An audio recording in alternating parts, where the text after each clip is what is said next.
We focus on history, culture, religion, art, social, and philosophy of Nusantara. Here, in the presence of Nusantara, we were made to be forgotten about the goodness of ourselves. Because negativity seems to be more interesting for us. Now, I'm Sutoyo Raharto and friends assist you to remind you, to awaken you that we still can find the gems of Nusantara. They are the great sights of Nusantara.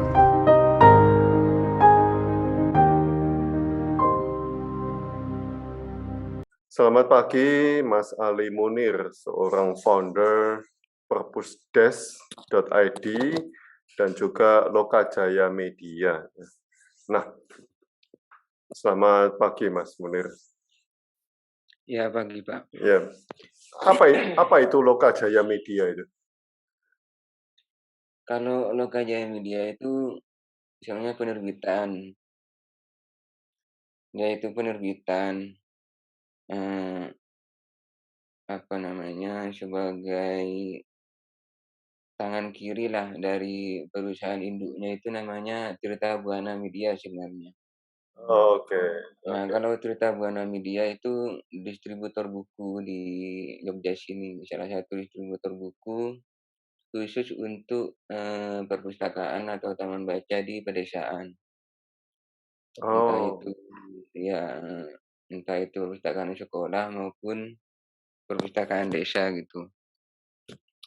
Nah, Lokajaya Media itu penerbitnya yang baru lahir kemudian setelah distributornya sudah ada sejak lama. Oke. Nah, perpusdes.id ini Anda salah satu pendirinya. Apa itu Perpusdes itu? Atau penggerak literasi pedesaan ini? Silakan Mas Munir. Kalau perpusdes.id itu sebenarnya komunitas penggerak literasi pedesaan, entah itu perpustakaan desa, perpustakaan sekolah maupun taman baca masyarakat dan jenis jenis lembaga literasi lainnya. Kan ada istilahnya rumah baca, rumah dongeng dan sebagainya itu.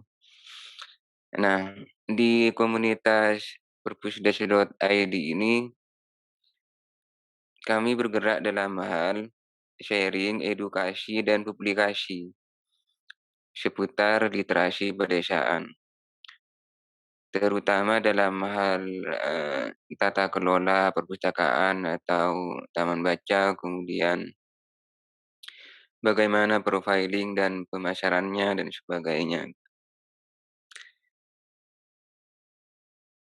Media yang dimanfaatkan dalam komunitas kami itu adalah media digital. Sehingga konsep gerakan kami atau komunitas kami itu berbeda jauh dengan komunitas lain yang masih menggunakan pola konvensional. Misalnya, kalau komunitas yang lain itu seperti Forum TBM itu ada pengurus pusat, ada pengurus daerah dan sebagainya. Kalau di kami itu enggak.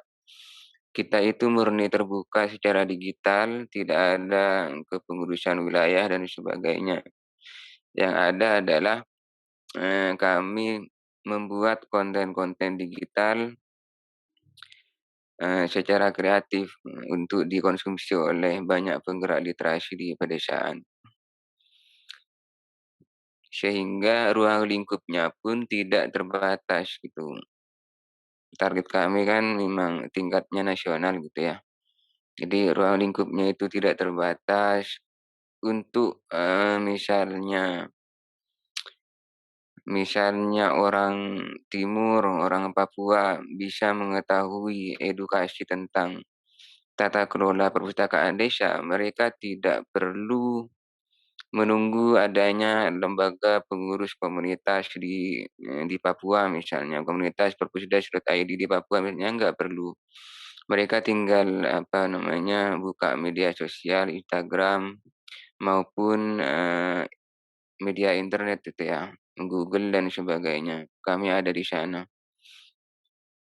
Karena portal utama yang kami gunakan itu memang yang pertama itu adalah website, yang kedua itu adalah media sosial WhatsApp dan Instagram.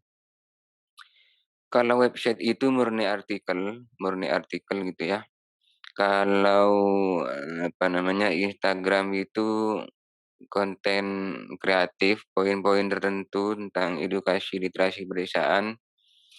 Kemudian kalau WhatsApp itu untuk jejaring komunikasi dan berbagi antar pengelola literasi gitu. Untuk berbagi pengalaman dalam hal tata kelola perpustakaan desa dan sebagainya. Jadi media itu saja yang kami manfaatkan karena memang sekarang kan udah eranya digital gitu, apa-apa orang itu carinya Google, apa-apa orang carinya itu di Instagram dan sebagainya gitu kan. Jadi itu yang kami manfaatkan sebenarnya. Sehingga, kehadiran kami dengan konsep yang berbeda itu, dengan memanfaatkan lebih kepada media digital itu, berbeda dengan, komunitas penggerak lain, seperti Forum TBM, kemudian ada Perpustakaan Nasional gitu. Sehingga konsep yang kami bangun itu tidak bertabrakan dengan konsep mereka. Jadi kami muncul, dalam gerakan literasi itu bukan sebagai pesaing bagi mereka yang sudah lama ada gitu, komunitas yang sudah lama ada. Kami hanya ikut meramaikan. Kami hanya ikut meramaikan dengan memanfaatkan celah yang selama ini belum mereka sentuh, yaitu dengan memanfaatkan media digital itu. Itu saja sih. Nah, Kemudian ya. ya. Nah, Mas, ini hanya komunitas yang saling kenal saja antara teman, bukan tidak ada support atau pendukung dari pemerintah atau swasta begitu. Oh ya, komunitas kami itu kan komunitas swasta itu ya. Tadi sudah jelas bahwa kami itu ada di bawah perusahaan swasta penerbitan dan perusahaan distributor buku Tirta Buana Media tadi itu kan. Oke. Berarti ada hubungannya itu ya? Nah, jadi kami itu tidak berdiri sendiri sebenarnya. Ada sejarah yang melatar belakangi kenapa kami bisa berdiri. Yaitu pada tahun 2014 kami kan sudah mulai itu mendirikan distributor buku Tirta Buana Media yang khusus untuk mendistribusikan buku-buku untuk perpustakaan di pedesaan, literasi pedesaan, entah perpustakaan sekolah maupun perpustakaan desa. Nah, dari sana datanglah pesanan-pesanan atau konsumen dari beberapa desa di Indonesia, entah dari Papua, Kalimantan, Sumatera, ada NTB juga. Jadi konsumen itu terus berdatangan dari tahun ke tahun. Kemudian kami mencoba mengikuti isu atau perkembangan literasi di pedesaan itu bagaimana. Setelah, kami berhasil mendistribusikan buku-buku untuk desa-desa yang ada gitu kan. Ternyata banyak dari perpustakaan desa itu yang terbengkalai gitu kan. Kita sama-sama tahu lah apalagi di pedesaan di pelosok gitu ya. Jangankan perpustakaan desa, sama perpustakaan sekolah saja kadang mereka masih asing gitu, karena banyak sekolah yang belum memiliki perpustakaan gitu kan.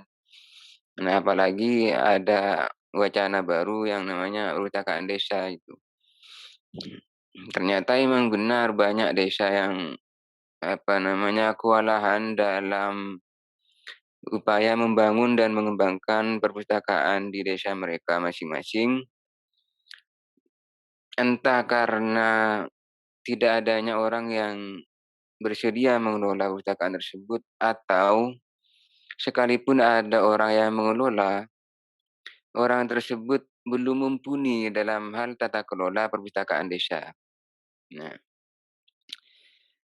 untuk itu agar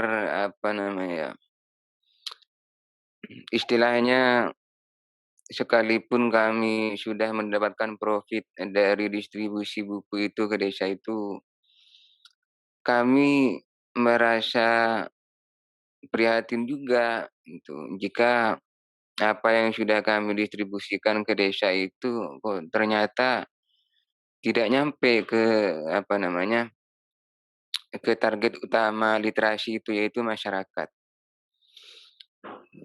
Karena tentu saja untuk bisa meramaikan perpustakaan desa agar banyak dikunjungi oleh masyarakat di pedesaan itu dibutuhkan tata kelola yang profesional, gitu ya. Kemudian ada kegiatan yang menarik bagi masyarakat, bukan sekedar perpustakaan pajangan buku, nggak ada kegiatan, nggak ada sosialisasi dan sebagainya.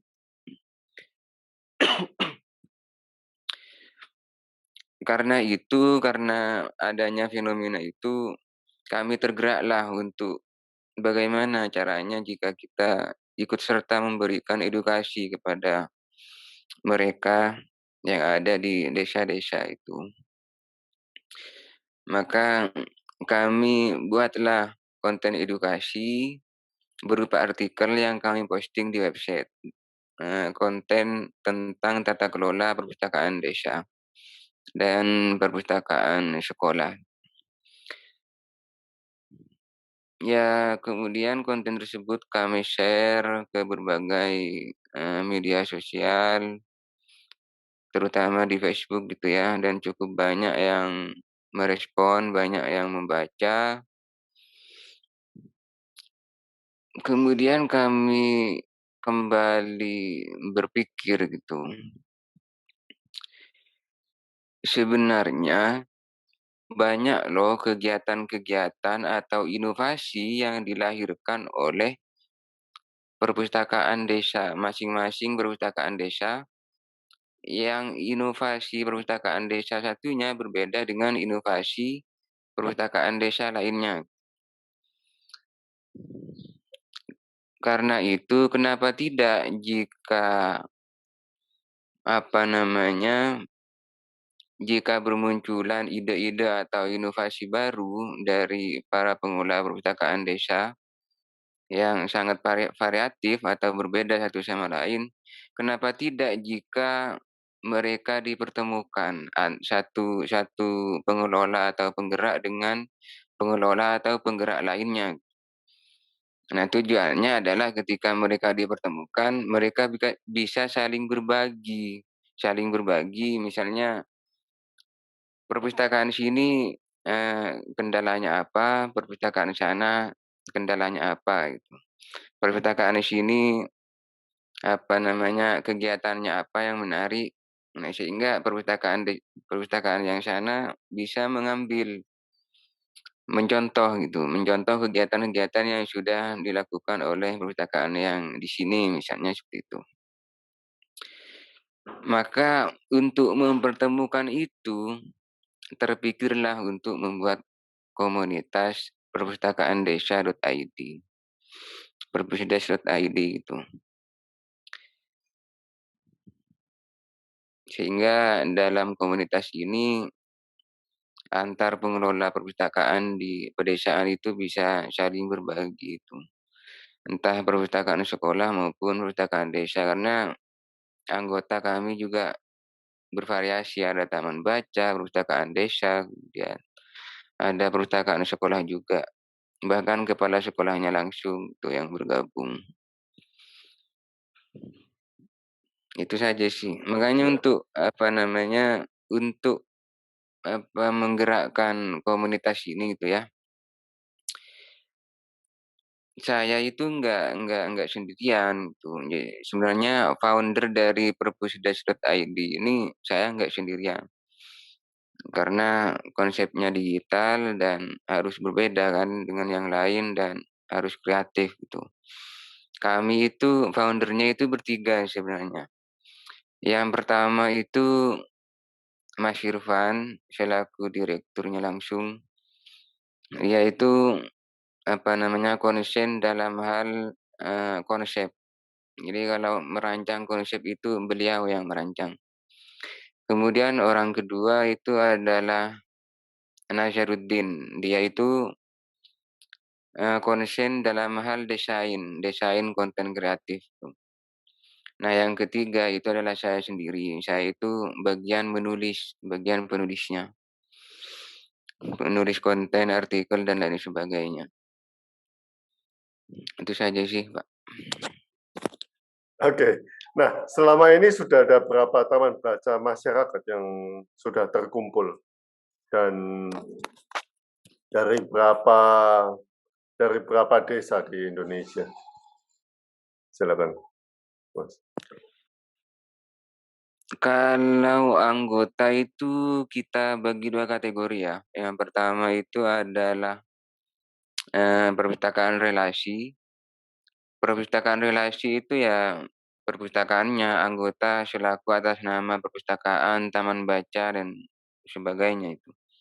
Kemudian kategori yang kedua itu adalah kategori penggerak. Nah, penggerak ini kan bisa akademisi. Akademisi juga bisa dikatakan penggerak, penggerak dalam menyumbangkan pemikiran dan sebagainya.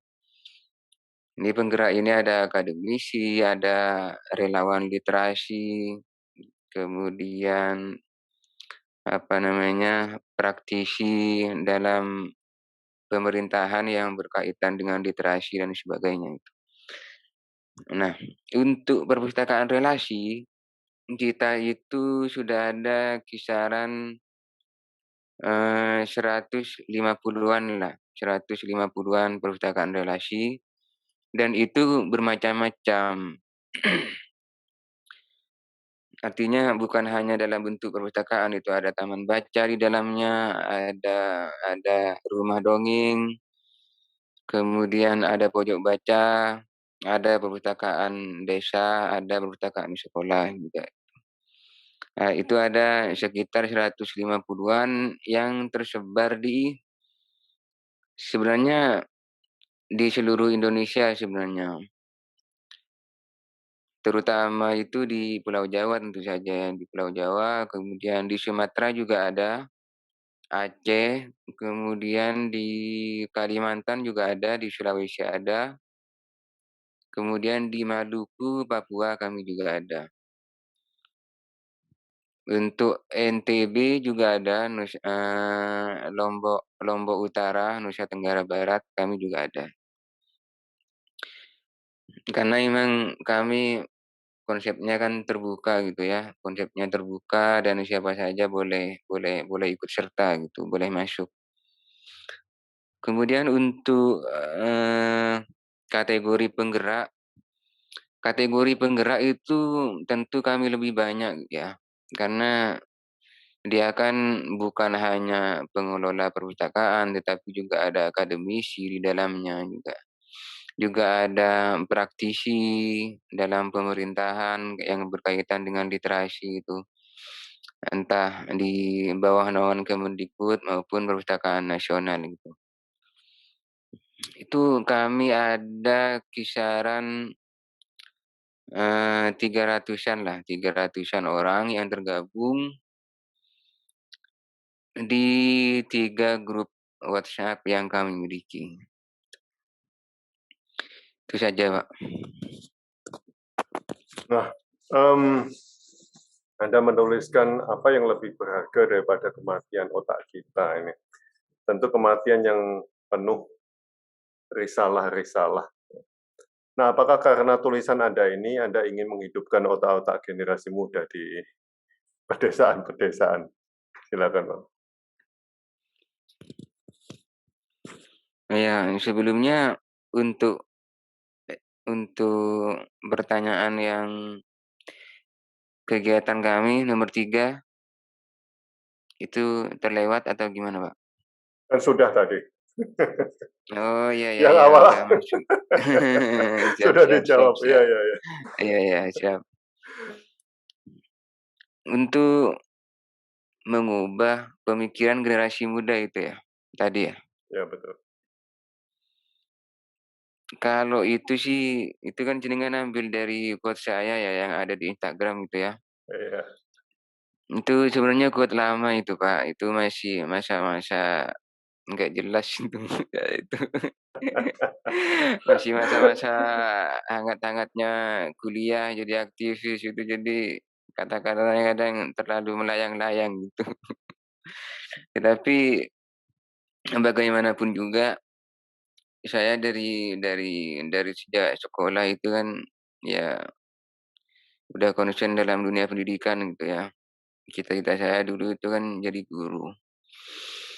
Maksud saya adalah ya tentu saja saya sendiri melihat dalam dalam kehidupan saya sendiri sebagai sebagai anak, apa namanya, dari keluarga yang berkasta rendah gitu, merasakan bahwa ternyata pendidikan itu mampu mengangkat derajat seseorang dengan pengetahuan yang mereka miliki. Nah, untuk itu saya concern dalam dunia pendidikan. Sejak SMP saya sudah ngajar, sekolah agama gitu di sore hari. Kemudian lanjut sampai SMA, sampai kuliah saya berhenti mengajar karena saya harus ke Jogja.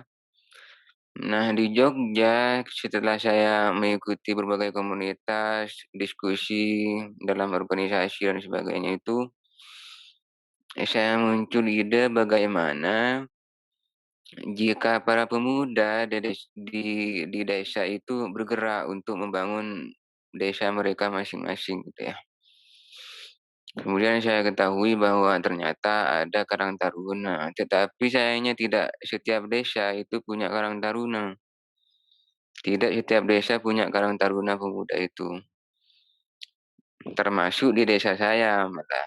Nah, untuk itu saya bangunlah waktu itu namanya Persada, Persatuan Pemuda Desa itu.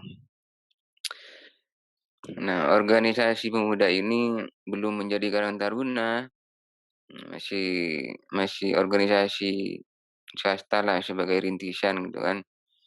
Niatnya 1 tahun kemudian itu mau dijadikan Karang Taruna. Tetapi kenapa,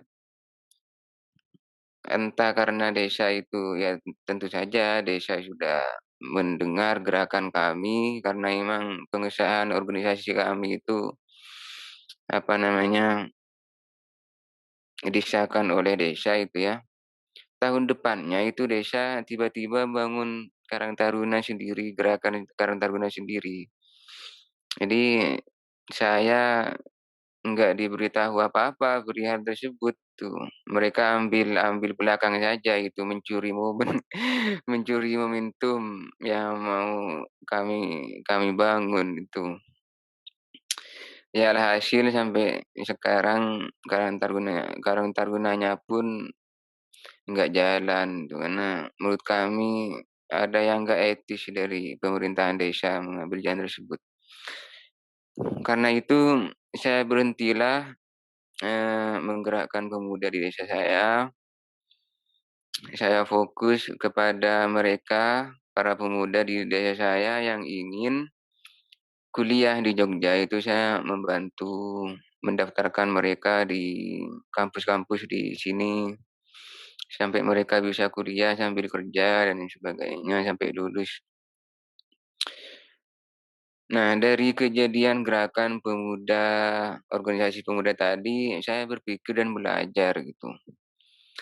Kalau kita bergerak secara independen dan apolitis gitu ya, tidak mau terlibat dalam politik. Dalam keadaan yang masih serba terbatas, terutama dalam hal ekonomi, sangat kesulitan itu untuk bergerak di desa ternyata.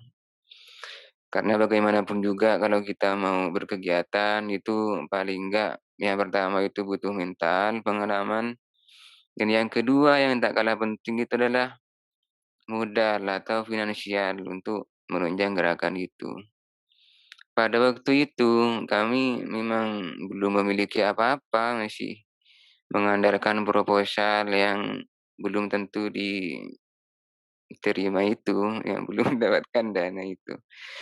Dari sanalah saya berpikir saya tidak bisa terus-terusan bergerak dalam gerakan dengan tangan kosong itu tanpa modal finansial itu. Untuk itu saya fokus bagaimana saya mematangkan diri saya sendiri dalam mental dan pengalaman di Jogja ini, sambil lalu mencari modal finansial yang kokoh. Sehingga nantinya dalam, bergerak ketika pulang ke rumah itu, ke desa, sudah benar-benar matang, baik finansial, mental, pengalaman, dan sebagainya. Itu saja sih, dalam mengubah pemikiran pemuda itu sampai sekarang menurut saya sambil jalan. Artinya mengubah pemikiran pemuda itu bukan sekali waktu kita seminar di desa, adakan sosialisasi dan sebagainya itu, enggak. Yang paling penting itu tentu saja gerakan organisasi. Jika organisasi tidak berhasil, maka gerakan intelektual. Itu ajak mereka untuk terus mengejar, pendidikan mereka sampai kuliah, sampai tamat kuliah, sampai sarjana.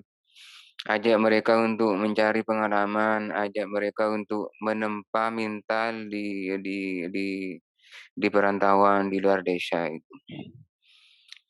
Sambil jalan sampai nantinya ada yang bekas dalam diri mereka itu untuk tidak harus menunggu saya untuk mereka bisa berpikir secara lebih maju untuk memajukan desa, tetapi dengan pengalaman dan pendidikan yang mereka miliki, mereka akhirnya bisa, bergerak dengan sendirinya di desa masing-masing itu. Itu saja sih, Pak. Anda mengatakan jika kamu tidak menang dalam politik, menanglah dalam karya. Ya. Apakah gerakan literasi ini termasuk karya Anda dalam memenangkan kehidupan? Ya, sebelum saya terjun dalam dunia gerakan literasi desa ini gitu ya, sejak kuliah itu saya memang fokus menulis. Saya punya hobi menulis puisi dan berhasil dimuat di beberapa media massa terutama koran itu. Sehingga apa-apa yang muncul kaitannya dengan buku, literasi, kemudian perpustakaan itu sudah tidak asing bagi saya karena dunia baca tulis itu sudah sejak lama saya tekuni gitulah. Kemudian ketika saya terjun di dunia ini, di komunitas ini, saya semakin memiliki keleluasaan atau peluang untuk berinteraksi langsung dengan mereka-mereka yang memang secara langsung bergerak dalam literasi pedesaan seperti pengelola perpustakaan desa, kemudian relawan literasi taman baca masyarakat di pedesaan seperti itu. Sehingga saya pun mendapatkan wawasan yang baru, pengalaman yang baru untuk kemudian saya jadikan bekal dalam hal mematangkan diri saya, bagaimana nantinya jika saya harus membangun literasi dan pendidikan di desa saya sendiri, seperti itu. Jadi, gerakan literasi ini bagi saya sudah menjadi bagian untuk memenangkan salah satu tahap dalam kehidupan saya, itu. Terima kasih Mas untuk waktunya. Baik Pak, sama-sama. Maaf ini persiapannya dadakan, belum matang. Oke. Terima kasih Mas untuk waktunya, untuk sharing pengalamannya. Ya, sama-sama Ya, Pak. Terima terima kasih kasih. juga sudah diundang di di interview jenengan gitu. Terima kasih Ya, Pak. terima kasih. Siap. Selamat pagi Mas. Pagi Pak. Ya.